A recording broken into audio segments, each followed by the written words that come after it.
చిత్రవదకు స్వాగతం మిత్రులారా. ఒక అబ్బాయి అండి లైఫ్లో ఫస్ట్ టైం వాడు పోలీస్ స్టేషన్కి వెళ్ళాడు. వైఫ్ కంప్లైంట్ ఇచ్చింది, పోలీస్ స్టేషన్కి వెళ్ళాడు. అది కూడా పేరెంట్స్ని తీసుకుని వెళ్ళాల్సిన పరిస్థితి. పోలీస్ స్టేషన్ నుంచి పెద్ద పంచాయతీ జరిగింది. వాడు ఆల్రెడీ చాలా డిస్టర్బ్డ్గా ఉన్నాడు. Then he came back. వెనక్కి వచ్చాడు. వాడు జాబ్ చేసే సిటీకి వెనక్కి వచ్చాడు. వెనక్కి వచ్చిన తర్వాత ఒకరోజు ఆఫీస్కి వెళ్ళాడు. ఆ మర్నాడు పొద్దున్న, అంటే ఆ మర్నాడు వీడు ఇంకా నిద్ర లేవలేదు, ఎవరో ఫ్రెండ్ కాల్ చేశాడు, కలీగ్ కాల్ చేశాడు. అరే బాబాయ్, మార్నింగ్ 9:30కి నీకు కాల్ ఉంది, నాకు కూడా వచ్చింది మీటింగ్ ఇన్వైట్.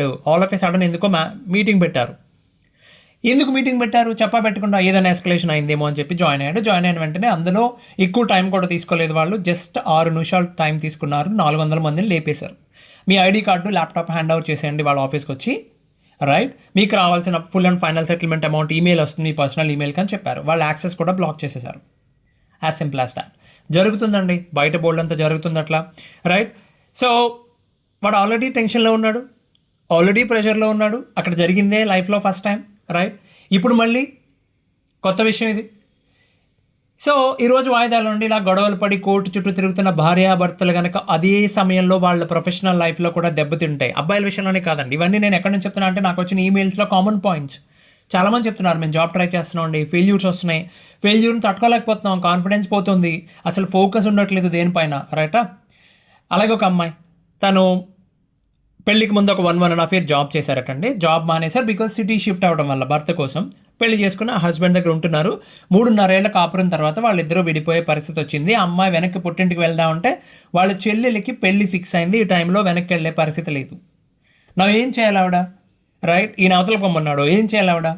ఆవిడ దగ్గర ఉన్న బంగారం తాకట్టు పెట్టి దాంతో ఒక 10 నెలల్లో ఎన్నాళ్ళలో షో రన్ చేయగలుగుతారు. ఈలోపు జాబ్ తెచ్చుకోవాలి. ఎవరి తప్పు ఎవరిది రైట్ ఇదంతా తర్వాత విషయం అండి. ముందు జాబ్ తెచ్చుకోవాలి, అవునా కాదా? అన్నిటికంటే పెద్ద సమస్య హెల్త్ ఇష్యూ అని చెప్తారు, రైటా? హెల్త్ ఇష్యూ కంటే కూడా పెద్ద సమస్య మానసిక ఆరోగ్యం బాగోకపోవడం, శారీరకంగా కూడా మానసిక ఆరోగ్యం బాగోకపోవడం. దానికంటే పెద్ద సమస్య ఏంటి తెలుసా? డబ్బులు లేకపోవడం, మీ ఆదాయ మార్గం మీద దెబ్బ పడటం. ఈ మంత్ ఎండ్ వస్తే ఏం చేయాలి, ఎలా రన్ చేయాలి మీ షో, సర్వైవల్కి మీకు సరైన మార్గం లేకపోవడం. దాని మించిన పెయిన్ ఏదీ ఉండదు ఎవరికి, రైట్? సరే, 2 రెసెషన్స్ చూసిన వ్యక్తిగా, రైట్? 2008లో రెసెషన్ కూడా చూసాను. మేము అప్పుడే దాదాపు అప్పుడప్పుడు కెరియర్ స్టార్టింగ్లో, ఇనీషియల్గా ఇంకా చదువు అప్పుడే అవుతుంది మాది. సో దాన్ని బట్టి మేము బాగానే మాట్లాడగలుగుతాం అని చెప్పి. ఇప్పుడు ఒకవేళ మీరు గవర్నమెంట్ జాబ్స్ ప్రిపేర్ అయ్యే వాళ్ళు, గ్రూప్స్ సివిల్స్ ప్రిపేర్ అయ్యే వాళ్ళకైతే మేము బెస్ట్ ఎగ్జాంపుల్స్ ఇవ్వలేకపోవచ్చు. కానీ ఐటీలో ఉంటే మాత్రం ఐఎమ్ డామ్ షూర్ దాట్ ఎలా సక్సెస్ సాధించవచ్చో ఖచ్చితంగా బాగా చెప్పగలం నమ్మకం ఉంది. ఇంట్రెస్ట్ ఉన్న వాళ్ళు వినండి. సో ఇలాంటి సిచ్యువేషన్ని డబుల్ క్రైసిస్ అంటారు, రైట్? ఒకేసారి 2 పక్కల నుంచి ప్రెషర్ వస్తుంది, తట్టుకోలేని పరిస్థితి, రైట్? దేనికి ఏడవాలో అర్థం కాదు, దేనికి భయపడాలో అర్థం కాదు. మొదటిగా మీరు చేయాల్సిన పని మీ మానసిక స్థితిని స్టేబుల్ చేసుకోవడం, రైట్? అది చేయకుండా మీరు ప్రయత్నాలు చేసి ఫెయిల్ అయ్యి, రైట్, ఫోకస్ లేక కాన్ఫిడెన్స్ కోల్పోయి ఏం చేసినా ఉపయోగం ఉండదండి. కొంచెం క్లారిటీ తెచ్చుకోండి. తర్వాత ఏం సాధిద్దాం అనుకుంటున్నారో ఒకటే గోల్, ఒకటి పెట్టుకోండి, దాన్ని కొట్టి తీరాలి. తర్వాత ఒక క్రమ పద్ధతిలో, ఒక డిసిప్లిన్తో ఓ పద్ధతిలో చేయడం, విజయం సాధించడం. అంతే అండి. చెప్పడానికి చాలా సింపుల్గా ఉంటుంది, కానీ చేయడం అందరి వల్ల అవుతుందండి. కానీ చాలామంది తెలియక కనీసం ప్రయత్నం కూడా చేయరు. ఒక్కొక్క ఫేజ్ చూద్దాం. ఫస్ట్ ఫేజ్ మీరు చేయాల్సిన పని ఏంటంటే, ఆల్రెడీ చాలా డిస్టర్బ్డ్గా ఉన్నారు, మీ ఎమోషనల్ స్టెబిలిటీని సాధించడం. ఎమోషనల్గా స్టేబుల్గా ఉంటే మీరు ఎంత పెద్ద కష్టాన్నైనా చాలా ఈజీగా హ్యాండిల్ చేసేస్తారండి, రైట్? డైరెక్ట్గా కూర్చొని ఇంటర్వ్యూ ప్రిపరేషన్ స్టార్ట్ చేయొద్దండి. ఒకవేళ కన్ఫ్యూజన్లో ఉంటాయి, ఇప్పుడే దెబ్బ తగిలి ఉంటాయి ఫ్రెష్గా, ఆల్రెడీ ఇవన్నీ దాటేసి వచ్చుంటే పర్లేదు. ఎందుకంటే మీ మైండ్ ఏమో సరిగ్గా లేదు, ఏదో ప్రాబ్లం, ఏదో పెయిన్, మీకు తెలియని మీరు ఊహించిన దారిలో వెళ్తున్నారు. అది ఇలా ఉండగా మీరు ఇంటర్వ్యూ ప్రిపేర్ అవ్వడం అసలు అసాధ్యం అండి. మొదటిగా మీ ఆలోచనలు, మీ ఎమోషన్స్, మీ ఫీలింగ్స్, వాటిని స్టెబిలైజ్ చేసుకోండి. దానికి ఒక వారం నుంచి స్టెబిలైజ్ చేసుకోండి. అంటే వారాల తరబడి కాదు, ఒక టైం ఇవ్వండి, ఒక 1 week టైము, కనీసం ఒక వారం రోజులు. మరి ఎలా చేయాలండి? ఖాళీగా కూర్చుని జరిగింది తలుచుకుని బాధపడడం, జరగబోయేది ఊహించుకోవడం, అంతే కదా? ఒకటి బాధపడడం లేదా భయపడడం, ఇదే కదా మీ బెంగ కారణం. మీరు కొత్త ప్రయాణం మొదలు పెడుతున్నారని ఎవ్వరికీ చెప్పాల్సిన అవసరం లేదు, రైటా? మ్యూట్ అయిపోండి. ఎవరితోని కమ్యూనికేషన్లో ఉండాల్సిన అవసరం లేదు. మీ డైలీ రొటీన్ని చాలా అందంగా తయారు చేసుకోండి. చాలా సింపుల్ అండి. ఏదో ఒక టైం పెట్టుకోండి. ఉదయం 7 గంటలకో 8 గంటలో ఏదో ఒక టైం పెట్టుకోండి, రైట్? ఆ టైంకి లేవడానికి ప్రయత్నించండి. రాత్రి 10 గంటలకు నిద్రపోకపోవచ్చు, రాత్రి అంతా ఏడుస్తూ ఉండొచ్చు, తెల్లవారుజాము 4 గంటలకే పడుకుని ఉండొచ్చు మీరు. బట్ స్టిల్ 7 గంటలంటే 7 గంటలకు లేవాల్సిందే. రైట్. చాలామంది ఏం చేస్తారంటే అండి, నేను చూస్తున్నాను కదా, రాత్రులు వీళ్ళు పార్ట్నర్కి మెసేజ్లు పెడతారు, వాళ్ళు తీరు, ఆల్రెడీ బ్లాక్ చేశారు, ఈమెయిల్స్ పెడతారు, వాళ్ళు రెస్పాండ్ అవ్వరు, వీళ్ళు పెడతారు, ఆలోచిస్తారు, కొంతసేపు సినిమా చూస్తారు, కొంతసేపు ఏడుస్తారు, అబ్బే ఎప్పుడో తెల్లవారుజామున పడుకుంటారు, నాకు అమ్మా ఇంత కష్టం వచ్చిందని చెప్పి. సరే, పడుకోండి, తెల్లవారుజామున పడుకున్నా కానీ 7 గంటలకు లేవండి. అలా లేచినప్పుడు తర్వాత మెల్లిమెల్లిగా అర్లీగా పడుకోవడం అలవాటు అవుతుంది. నిద్ర లేచిన వెంటనే మీ హార్మోన్స్ని కంగారు పెట్టకండి. అంటే కాఫీ టీలు తాకండి, అది చెప్పేది. కొంచెం ఫ్రెష్ అయ్యి షూస్ వేసుకుని దగ్గరలోనే పార్క్కి వెళ్ళండి. సార్ పార్క్ లేని ప్లేస్ ఉందా అండి దగ్గరలో? కనీసం 1 కిలోమీటర్ దూరంలో లేదా? సైకిల్ ఉందా? లేదా? నడిచేయాలని పోను సరదాగా ఒక్క 30 నిమిషాల పాటు ఒక స్పీడ్ వాక్ చేయండి, కన్సిస్టెంట్గా నడవండి. మీకు కొత్తలో తెలియదండి దాని ప్రభావం ఏంటని చెప్పి. ఫిజికల్గానే కాదు, సైకలాజికల్గా, మెంటల్లీ, కెమికల్గా కూడా మీ మీ మైండ్ మీద చాలా ప్రభావం చూపిస్తుందండి. భారం అంతా తీరిపోయినట్టు అనిపిస్తుంది. ఒక్క వారం పాటు ప్రయత్నపూర్వకంగా వెళ్ళి చూడండి. ఆ తర్వాత మీకు వాకింగ్ మానబుద్ధి కాదు. వెనక్కి వచ్చి స్నానం చేసి మంచి బ్రేక్ఫాస్ట్ తినండి. అంటే నచ్చింది అన్నాం కదా అని చెప్పి పొద్దున్నే మైసూర్ బోండాలు, బెంగళూరు పూరీలు కాదండి, కొంచెం ప్రశాంతంగా ఉండేవి. పోనీ ఇడ్లీ, ఓ పెసరట్టు, ఓ 2 ఎగ్స్, పోనీ 2 అరటిపళ్ళు, ఏదో ఒకటి ఆ ఉప్పు, కారం, నూనె ఇవన్నీ కొంచెం తక్కువ ఉండేవి తినండి. ఎందుకు ఇంత స్పెసిఫిక్గా చెప్తున్నాను మీకు అర్థమవుతుంది. బ్రేక్ఫాస్ట్ అయ్యాక మీరు 1 గంట పాటు ఒక అద్భుతమైన పని చేయబోతున్నారు. రైట్. ఏంటది? సైకాలజీలో ఎమోషనల్ డంప్ అని ఒక టెక్నిక్ ఉంటుంది. అంటే ఇప్పుడు కంప్యూటర్స్ అన్ని దేని చూసి ట్రై చేశారండి? మన బ్రెయిన్ చూసే కదా, హ్యూమన్ బ్రెయిన్కి అన్నిటికీ మూలం. రైట్. మీ బ్రెయిన్లో కూడా ర్యామ్ ఉంటుంది, దాని నిండా బోలెడని ఆలోచనలు తిరుగుతూ ఉంటాయి. అది ఒక తెల్ల కాగితాల పుస్తకం తీసుకోండి, ఒక పెన్ తీసుకుని ఒక ప్లేస్లో కూర్చుని మీకు ఏది అనిపిస్తే అది ఒక 2 పేజీలు ర్యాండమ్గా, ఏ స్ట్రక్చర్ వద్దు, జస్ట్ అలా మీకున్న భయాలు, బాధలు, కోపాలు, విసుగు, దాని వెనకాల ఉన్న కారణాలు ఏది ఉంటే అది రాయండి. మీకు తెలియదు కానీ ఎంత రిలీఫ్ అయిపోతారంటే, మీ బ్రెయిన్ ఫంక్షనింగ్ ఎలా ఉంటుందంటే, అచ్చా ఇప్పుడు నేను ఇదంతా గుర్తు పెట్టుకోవాల్సిన అవసరం లేదు, బికాజ్ నేను ఎక్కడో చోట స్టోర్ చేసేదాన్ని. రైట్. కాబట్టి ర్యామ్ నుంచి పర్మనెంట్ మెమరీకి పుష్ చేయడం అంటారు కదా, డిస్క్కి పుష్ చేయడం అంటారు కదా, అట్లాంటిది ఈ టెక్నిక్. సింపుల్గా చెప్పాలి అంటే మీ మెంటల్ ర్యామ్ని మీరు క్లియర్ చేసుకున్నారు. 2 పేజీలు రాసి లాస్ట్లో ఒకసారి కుదురుగా కూర్చొని చదువుకోండి. మీకు మాత్రమే కనబడేటట్టు, దొరికేటట్టు లోపల జాగ్రత్తగా దాచుకోండి.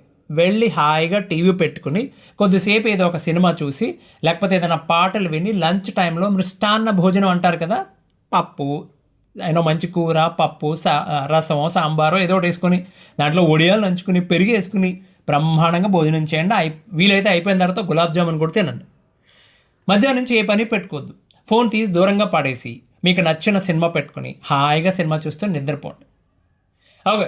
ఈవినింగ్ లేచి ఒకసారి సూర్యం గారిని చూసి దండం పెట్టుకుని నమస్కారం చేసుకుని మీ వరండాలోనో, మీరుంటున్న ఇంటిని బట్టి పెరట్లోనో, లేకపోతే అపార్ట్మెంట్ బాల్కనీలోనో కూర్చుని బయట వీధిలో జనాలను, పక్షులను చూసుకుంటూ మంచి వేడి వేడి కాఫీ కానీ టీ కానీ తాగండి. రైట్. ఇదంతా ఎందుకండి సార్? నేను చెప్తున్నా కదండి, నేను చూసా కదా పీపుల్ ఎలా బిహేవ్ చేస్తారో. వీళ్ళు స్టెబిలిటీ ఉండదు, వాడు సడన్గా ఏడుస్తాడు, సడన్గా రకరకాలుగా బిహేవ్ చేస్తుంటారు. అరే బాబు, చాలా దారుణంగా ఉంటుంది వీళ్ళ పరిస్థితి. రైట్. చెప్తున్నా కదా, 1 దెబ్బే తట్టుకోలేరండి, ఒకేసారి 2 దెబ్బలు, దట్స్ నాట్ ఈజీ. కొంచెం ఫ్రెష్ అయిపోయి ఈవినింగ్ టైం అండి, చీకటి పడుతుందనే టైంకి బయటికి వెళ్ళండి. బాగా బిజీగా ఉన్న ప్లేస్లో, ఎవరికి అడ్డు లేకుండా ఏదన్నా క్లోజ్ చేసిన షాప్ ఉంటే, రైట్, యూజువల్లీ ఫ్రైడే లేకపోతే ట్యూస్డేస్ మార్కెట్లు జరుగుతూ ఉంటాయి కదా, నేను ట్రై చేశాను ఈ ఆప్షన్. వెళ్ళి అక్కడ కూర్చోండి, ఏదో ఒక మంచి ప్లేస్ చూసుకుని కూర్చోండి. అక్కడ ఏం మెట్లైనా ఉన్నా ఏమున్నా పర్లేదు, కింద కూర్చోండి, ఏం కాదు. జస్ట్ అలా క్రౌడ్ని గమనిస్తూ ఉండండి. చీకటి పడిపోతుంది, ఇల్లు చేరాలని కంగారుగా వెళ్తుంటారు, మగాలేదు ఆడాలేదు, అందరిదే అదే హడావుడి. మీరు గమనించండి, ఆఫీస్కి నుంచి ఇంటికి వెళ్ళే మగవాళ్ళ దారిలో ఆగి పళ్ళు, కూరగాయలు, లేకపోతే స్టేషనరీ షాప్లో వాళ్ళ పిల్లలకి ఏదో కొంటుంటారు. అలాగే ఇండస్ట్రియల్ ఏరియాలో పనిచేసే మహిళలు కానీ, షాపింగ్ మాల్స్లో పనిచేసే వాళ్ళు షిఫ్ట్ అయిపోయాక వాళ్ళు కంగారుగా ఆ ఇరుకు బస్సుల్లోంచి దిగి ఇంటికి నడుచుకుంటూ వెళ్తుంటారు. ఇంటి దగ్గర వాళ్ళ అమ్మ కోసం ఎదురు చూస్తూ, వీళ్ళ కోసం ఎదురు చూస్తూ వాళ్ళ పిల్లలు ఎవరొకరు ఉంటారు కదా, ఆ కంగారు. రైట్. సో మీరు కరెక్ట్గా ఇవన్నీ గమనిస్తే మీకున్న ప్రాబ్లం నిజంగా అంత పెద్ద ప్రాబ్లమే కాదు. ఓకే. ఎందుకంటే మీకు బోలెడన్ని క్యాపబిలిటీస్ ఉన్నాయి, చదువు ఉంది, నేర్చుకోగల శక్తి ఉంది, సామర్థ్యం ఉంది. మెల్లిగా బోధపడుతుంది ఒక్కోటి.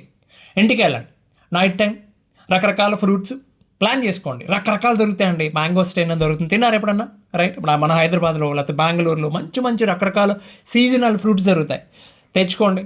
పెరుగు, పెద్ద బౌల్లో పెరుగు కలుపుకోండి, దాంట్లో ఫ్రూట్స్ వేసుకోండి, అది కలిపి తినొచ్చా తినకూడదా, కొన్ని డ్రై ఫ్రూట్స్ వేసుకోండి, ఏమీ కాదు.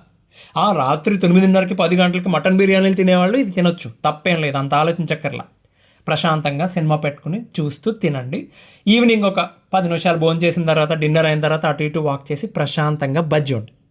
అరే ఇంటర్వ్యూ ప్రిపేర్ అవుతామని చెప్పి ప్రిపేర్ అవ్వడం ఎలా, జాబ్ కొట్టడం ఎలా అని చెప్పి ఈ సూదంతా చెప్తాను అన్న, కంగారు పడకన్నా అక్క, ఆగక్క ఒక నిమిషం. రైట్, ఏం లేదండి, ఫస్ట్ మీకు ఒక క్లారిటీ రావాలి. ఒక క్లారిటీ వచ్చిన తర్వాత మిమ్మల్ని ఎవ్వడూ ఆపలేడు. ఒక్క 3 రోజులు ఇలాగే ఫాలో అవ్వండి. ఏం లేదు, ప్రపంచం ఏం అయిపోలేదు, ఏది ముగిసిపోలేదు, ఇలా ప్రిపేర్ అవ్వండి. రెడీ చేసుకోండి మిమ్మల్ని మీరు. మీలో ఉన్న ఫ్రస్ట్రేషన్, ఆ చిరాకు అన్నీ పోయి ఒక క్లారిటీ వస్తుంది. ముందు ఎంటర్టైన్మెంట్ మీద బోర్ కొడుతుంది, ఓకే దట్స్ ఫైన్, కావాలనుకున్నప్పుడు చేశాం కదా అని చెప్పి. అప్పుడు ఏం టార్గెట్ ఫిక్స్ చేసుకుందాం అనుకుంటారో దాని గురించి ఆలోచించడం మొదలు పెట్టండి. రకరకాల టార్గెట్స్ వద్దండి, నేను అది చేయాలి ఇది చేయాలి వద్దు, ఒక్కటే. సో డేటా ఇంజనీర్ అవ్వాలా, డేటా సైంటిస్ట్ అవ్వాలా, ఫుల్ స్టాక్ డెవలపరా, డెవాప్స్ ఇంజనీరా, ఆర్కిటెక్టా, ఏం చేద్దాం అనుకుంటున్నారు? గ్రూప్ 1 క్రాక్ చేయాలా, బ్యాంక్ ఎగ్జామ్ పాస్ అవ్వాలా, ఏదో ఒకటండి. మీ ఇంట్రెస్ట్ ఏంటి, మీ బ్యాక్గ్రౌండ్ ఏంటి, మీ సామర్థ్యం ఏంటి, మీకు అర్హత ఉందా లేదా మీకే తెలుసు, మీకు మాత్రమే తెలుసు. ఒకటి ఫిక్స్ చేసుకోండి, 10 సార్లు ఆలోచించండి, ఇంకో 3 రోజులు టైం తీసుకోండి అవసరం అనుకుంటే, కానీ ఫిక్స్ చేయండి. ఒక టార్గెట్ ఫిక్స్ చేయండి, ఇంటర్నెట్లో వెతకండి, మీ పరిస్థితి అంతా చెప్పి, కావాలంటే బాగా క్లోజ్ ఫ్రెండ్స్, మిమ్మల్ని జడ్జ్ చేయకుండా మిమ్మల్ని అర్థం చేసుకున్న వాళ్ళు ఎవరైనా ఉంటే వాళ్ళకి చెప్పండి, వాళ్ళ సలహా తీసుకోండి, ఒక ఏఐ మోడల్ని అడగండి ఇది పాసిబుల్ అవుతుందా అని. కానీ ఏదైనా సాధిద్దామని మొదలుపెట్టిన తర్వాత మొదటి ఫేజ్లో, అంటే మొదటి వారం అయ్యేలోపు మీ మైండ్లో ఉన్న భయాలు చిరాకులు అన్నీ పోయి ఒక క్లారిటీ వచ్చేయాలి ఏం చేద్దాం అనుకుంటున్నారని. అప్పుడు ఫేజ్ 2. మీరు ఏ జాబ్ చేయాలి, దేన్ని అచీవ్ చేయాలి అనుకుంటున్నారు, నిర్ణయం తీసుకున్నారు కదా, దానికి ఇప్పుడు ప్రిపరేషన్ స్టార్ట్ చేయండి. నేను ఒక ఎగ్జాంపుల్ చెప్తా. ఫర్ ఎగ్జాంపుల్ డేటా ఇంజనీర్ అవ్వాలనుకుంటున్నారు, ఏం నేర్చుకోవాలి, ఎలా నేర్చుకోవాలి? డేటా ఫండమెంటల్స్ తెలియాలి, like platform as a service, software as a service, infrastructure as a service అంటే ఏంటి, ఏది ఇప్పుడు చూస్ చేసుకోవాలి, డేటా మోడలింగ్ అంటే ఏంటి, మెడాలియన్ ఆర్కిటెక్చర్ అంటే ఏంటి, కప్పా ల్యాండా మోడల్స్ ఏంటి, డేటా మెష్కి డేటా ఫ్యాబ్రిక్కి డిఫరెన్స్ ఏంటి, మోడర్న్ డేటా వేర్హౌస్లో ఎలా వర్కౌట్ అవుతున్నాయి, డేటా లేక్ హౌస్ అంటే ఏంటి, బ్యాచ్కి స్ట్రీమ్ ప్రాసెసింగ్ డిఫరెన్స్ ఏంటి, serverless computing, spark, scallop, pandas ఏంటి, ఇవన్నీ జస్ట్ బేసిక్స్ చూడండి. ఫండమెంటల్స్ నేర్చుకోండి. ఫండమెంటల్స్ స్ట్రాంగ్గా ఉంటే చాలా కాన్ఫిడెన్స్ వస్తుంది మీకు. ఒక data integration tool, Azure data factory, AWS glue, లేకపోతే డేటా ఫ్యూజన్, ఏదో ఒకటి ఫిక్స్ అవ్వండి. ఒక క్లౌడ్ ఎన్విరాన్మెంట్ ఫిక్స్ అవ్వండి. అన్నీ నేర్చుకోవాల్సిన అవసరం లేదండి, అజ్యూరో, AWS, GCP ఏదో ఒకటి. ఓకే, ఒక్క డేటా ప్రాసెసింగ్ సర్వీస్, ఒక్క modern data warehouse like Microsoft Fabric ఉంది, డేటాబ్రిక్స్ ఉంది, స్నోఫ్లేక్ ఉంది, సినాప్స్ ఉంది, రెడ్ షిఫ్ట్ ఉంది, ఏదో ఒకటి. రకానికి ఒకటి చెప్పను అనమాట, చెప్తారు చూడండి, రకానికి ఒకటి చెప్పను డజనీ బాబు అని చెప్పి అలా అనమాట. అన్నీ తెలియాల్సిన అవసరం లేదండి, ఏదో ఒకటి ఫిక్స్ అవ్వండి. SQL, పైథాన్ మ్యాండేటరీ మీకు. ఓకే, సో చెప్పడం ఈజీనే, కానీ బయట ఎన్ని కోర్సులు ఉన్నాయండి. అరే బాబు 1,00,000, 1,50,000, 2,00,000 పెడుతున్నారు. ఓకే, ఏమీ తెలియని వాళ్ళకి, అసలు ఆ బ్యాక్గ్రౌండే కాదు, సడన్గా ఎవడో మార్కెటింగ్ నుంచి ఇటు వస్తాడు, లేకపోతే రిటైల్లో ఉన్నవాడు సడన్గా ఇటు షిఫ్ట్ అవుతాడు, వాళ్ళకి అవసరం అంతంత పెట్టి. మీరు ఆల్రెడీ టెక్నాలజీలో ఉన్నారు, LLM ఇంజన్స్ ఉన్నాయి బయట, మీకు ఎందుకంటే అంతంత డబ్బులు, 1,50,000, 2,00,000 పెట్టి ఎందుకు జాయిన్ అవుతున్నారు? యూట్యూబ్లో ఎంత మంచి కోర్సెస్ ఉన్నాయో తెలుసా?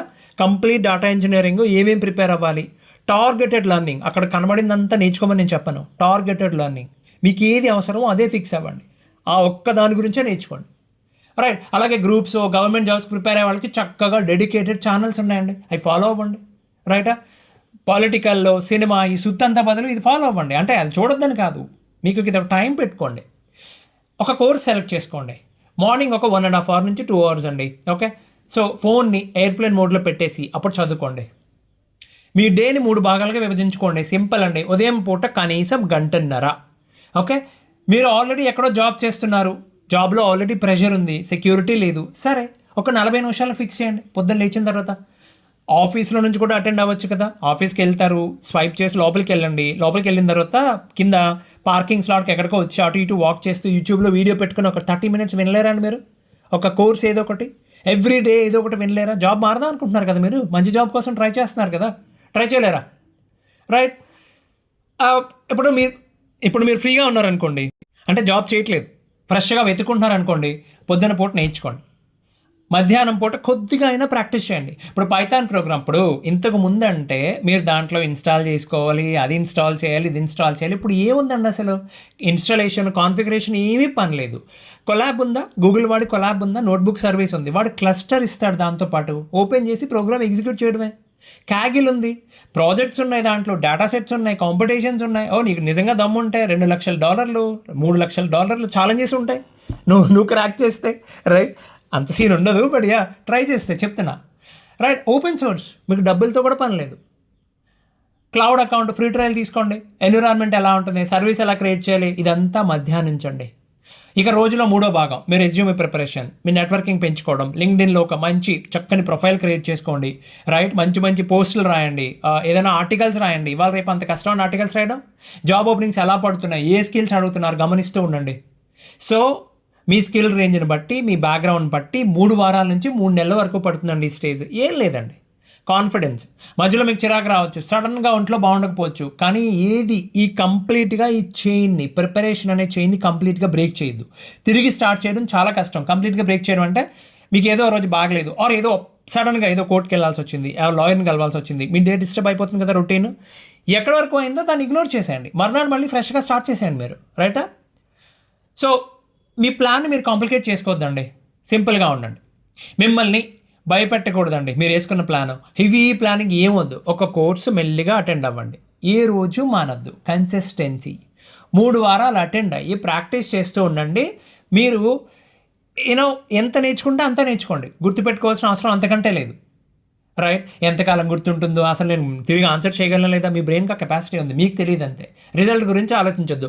నిజంగా శ్రద్ధగా 3 వారాల పాటు నేర్చుకుంటే అప్పుడు మీకు వచ్చే కాన్ఫిడెన్స్ ఉంటుంది చూడండి, అద్దరిపోతుంది. మీ మీద మీకు చాలా నమ్మకం కలుగుతుంది. అది చేస్తే చాలండి, మీకు ఎవ్వరూ ఏమీ చెప్పాల్సిన అవసరం లేదు, అన్నీ సెట్ అయిపోతాయి.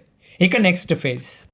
చాలామంది టెక్నాలజీ ప్రిపేర్ అవుతారు, ఎన్విరాన్మెంట్ సంగతి గాలికి వదిలేస్తారు, దెబ్బ అయిపోతారు ఇంటర్వ్యూలో, రైట్. ఏంటి ఆ ఎన్విరాన్మెంట్?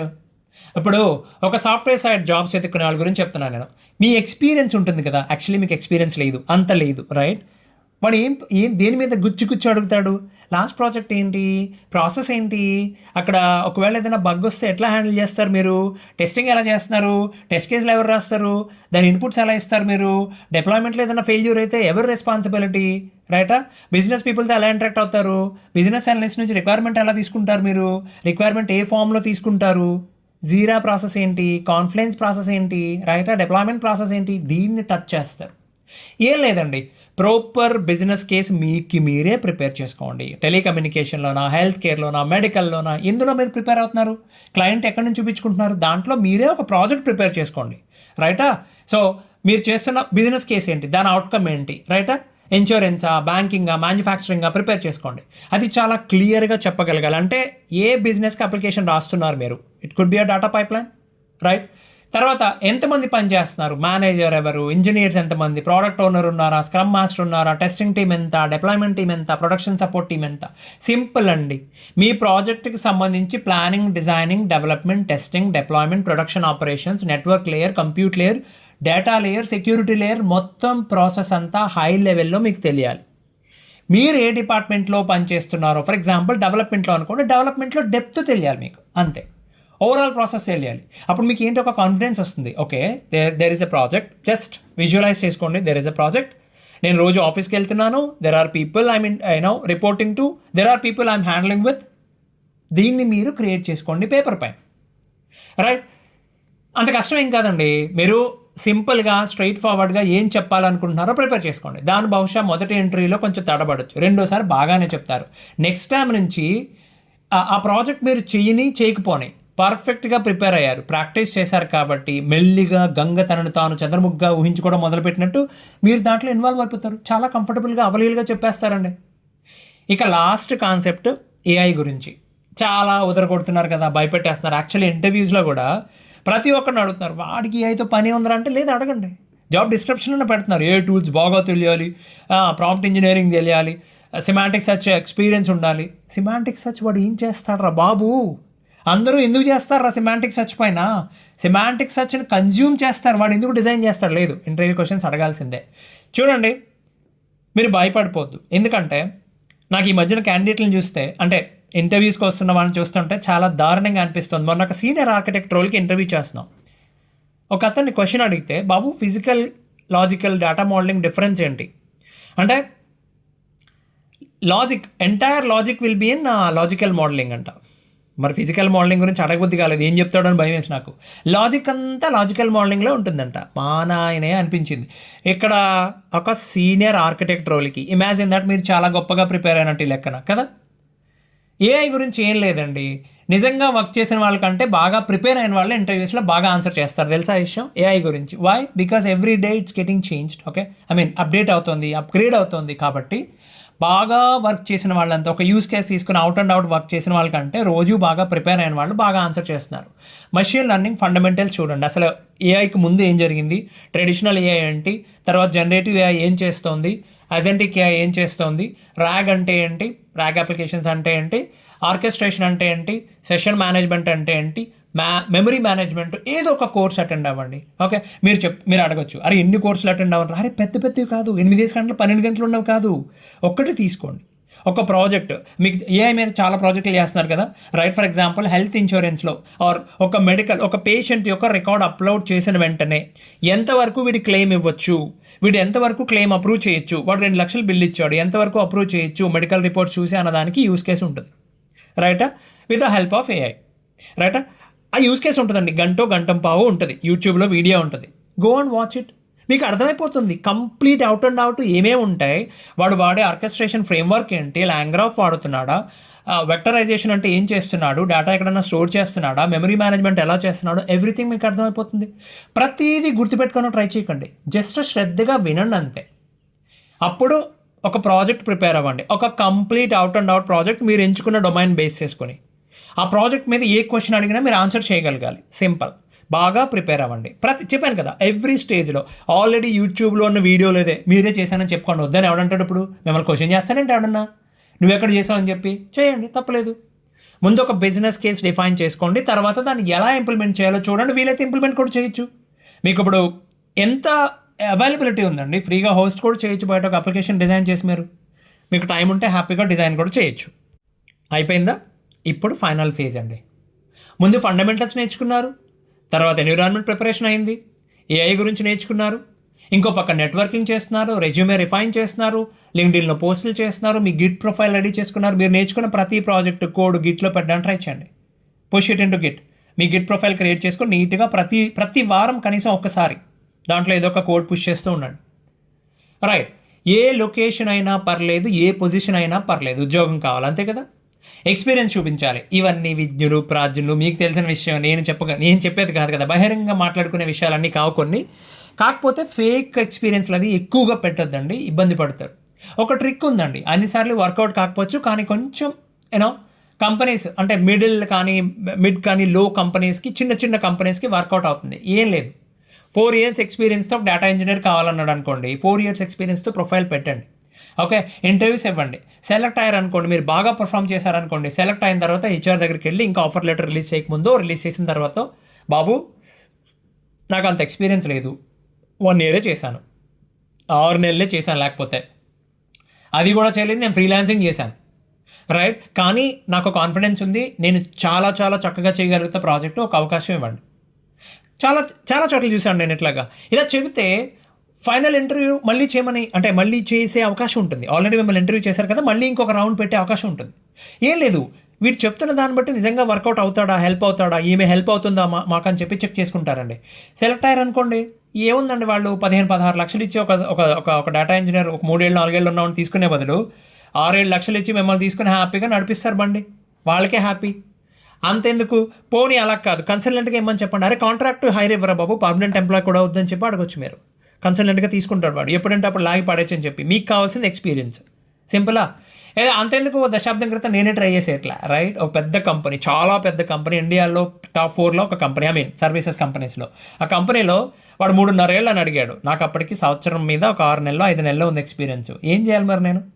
బయట భయంకరంగా ఉన్నాయి, ఎక్కడ ఇంటర్వ్యూస్ కూడా లేవు, జాబ్స్ కూడా లేవు, ఎవడో పిలవట్లా, ఏం చేయాలి?